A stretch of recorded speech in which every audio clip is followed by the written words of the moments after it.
The modern world is designed for the loud, the fast, and the numb. For the majority, the chaos of daily life is just background noise, easily ignored, easily forgotten. But for you, it is a deafening symphony of details. You have likely spent your entire life apologizing for your tears. You've been told to toughen up, that you are too sensitive, or that you take things too personally. But I am here to tell you that the diagnosis society gave you is medically wrong. You are not broken. You are not weak. You are what neuroscience identifies as a supersensor. While others view the world in standard definition, your brain is recording reality in raw, uncompressed 8K resolution. This is not a personality quirk. It is a high-performance biological trade-off. And it is time you understood the sophisticated machine you are actually operating. Part 1. The hardware. Beyond 8K resolution. To truly understand yourself, we have to look at your hardware, because this isn't just a personality quirk, it is biology. Research shows that your brain processes information differently than the other 80% of the population. Think of the average human brain like a standard camera. It records the world in efficient 720p. It captures the main subject, ignores the background, and saves memory. But your brain is not just recording in 8K resolution. It is running a massive post-production suite in real time. Neuroscience has identified a specific region in your brain called the claustrum. Think of it as the conductor of your consciousness. In most people, the conductor focuses only on the loudest instruments, but in your brain, the claustrum is hyper-connected. It integrates the texture of the chair you're sitting on, the hum of the refrigerator, and the subtle shift in your friend's tone of voice, all at once. This is what scientists call high neural entropy. Your system is in a constant state of complex processing, handling a bit rate of data that would crash a standard computer. This explains your exhaustion. When you suddenly shut down or need to retreat to a dark room, you are not being dramatic. You are experiencing a biological reality. Your RAM is full. Your processor is overheated. You are paying the energy cost for seeing the world in a level of detail that others simply cannot perceive. Part 2. The myth of the broken filter. This leads us to the most persistent and scientifically inaccurate myth about your condition. You have likely been told that your brain lacks a filter. Pop psychology often labels this as low latent inhibition. But I need you to be very careful with that term. In clinical neuroscience, true low latent inhibition is frequently associated with pathology, chaos, and an inability to function. That is not you. You are not malfunctioning. The latest research paints a far more respectful picture. You possess what scientists now call reduced sensory gating. There is a profound difference. A broken filter lets garbage in by accident. Your brain, however, is making a calculated biological choice. It is deliberately keeping the gates open. It refuses to treat the background noise as irrelevant because, to your evolutionary programming, nothing is irrelevant.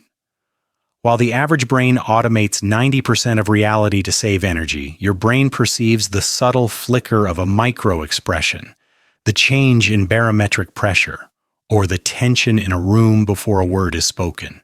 You are not drowning in data because you are weak. You are absorbing it because your system is designed for maximum situational awareness. You are not unguarded.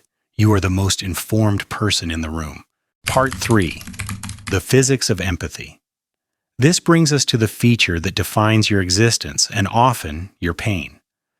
For decades, science pointed to mirror neurons to explain empathy, but for you that explanation is insufficient. Mirror neurons allow a person to imitate an action or understand a gesture. But they do not explain why, when you see someone cry, you feel a phantom weight crushing your own chest. New imaging technology has located the true source of your gift, the anterior insula. This is the part of the brain responsible for interoception, the ability to feel the internal state of your own body. In the average brain, there is a clear boundary between self and other. In yours, that boundary is permeable. When you witness suffering, your interior insula lights up as if the pain were happening to you. It doesn't just process the visual data, it triggers an embodied simulation. Your brain literally hijacks your own nervous system to replicate the exact physiological state of the person in front of you. You don't just understand their sadness intellectually, you feel their anxiety churning in your stomach, you feel their heartbreak tightening your throat. You are not an emotional sponge, you are a biological tuning fork. You vibrate with the frequency of the room. So, when tears come easily to you, do not apologize. Those tears are not a sign of fragility. They are the physical evidence of a nervous system that is wired for the highest form of human connection, total resonance. Part 4. The pause. Deep semantic encoding. This depth leads to the feature most often mistaken for a flaw, your speed. In a fast-paced conversation or a high-pressure decision, you might feel slower than those around you. You might punish yourself for hesitating, for overthinking, or for not having a witty comeback instantly ready. But here is the science. You are not slow. You are thorough. While the majority of brains engage in shallow processing, reacting instinctively to what is right in front of them, your brain is engaged in deep semantic encoding. Neuroscience reveals that a system called the default mode network is unusually active in your brain. It is constantly working in the background, cross-referencing the current moment with your entire library of past memories, predicting future outcomes, and analyzing the hidden intent behind words. When you pause, you are not freezing in confusion. Your brain is activating the behavioral inhibition system to run a complex simulation. You are calculating variables that others haven't even noticed. You are playing chess while the world is playing checkers. So, the next time you hesitate, do not force yourself to rush. That pause is not a bug in your software. It is high-level computation ensuring that when you finally do speak, you aren't just making noise. You are making sense. Part 5. Evolutionary necessity. The royal advisors.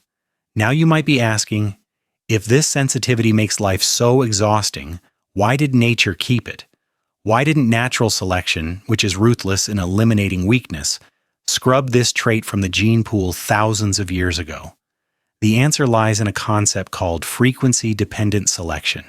Evolution determined that for the human species to survive, it requires a strategic balance, roughly 80% warriors and 20% advisors. In ancient times, the warriors, the less sensitive majority, were essential. They were bold, risk-taking, and tough, but a tribe consisting only of warriors would eventually perish. They would rush into danger without a plan. They would ignore the subtle signs of a predator. The tribe needed you. You were the royal advisor. You were the biological early warning system. You were the one who noticed the wind shift before the storm hit. You sensed the deception in a stranger's voice before a spear was thrown. Your weakness kept the tribe alive. Today, society is loud, fast, and aggressive because it is built by the warriors, for the warriors. That is why you feel out of place. But do not mistake being out of place for being without value. You are not defective. You are the safety mechanism that keeps the human race from running off a cliff. Part 6. The spectrum. Tulips and vantage sensitivity. I know that carrying this high-performance radar comes with a heavy cost. Because you process everything so deeply, your system overheats faster. Science has a beautiful framework for this. For years, psychologists divided people into two categories.